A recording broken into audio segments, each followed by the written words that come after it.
பெம்மானை குன்றத்திலே குமரனுக்கே கொண்டாட்டம் அங்கே குந்தரமா பெண்கள் எல்லாம் கொண்டாட்டம் கொண்டாட்டம் குன்றத்திலே குமரனுக்கே கொண்டாட்டம் கொண்டாட்டம் கொண்டாட்டம் கொண்டாட்டம் கொண்டாட்டம்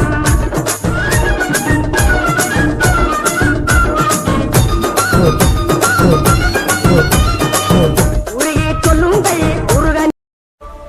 எல்லாருக்காகவும் வாழறது ஒரு பொண்ணுக்கு இயல்பான குணம்தான். ஆனா உனக்காக கொஞ்ச நேரம் ஒதுக்கு.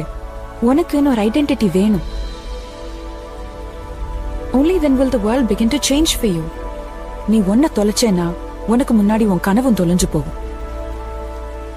நீ அது இல்ல. Your dream is your signature. உன்னால முடியும். நிச்சயம் முடியும்.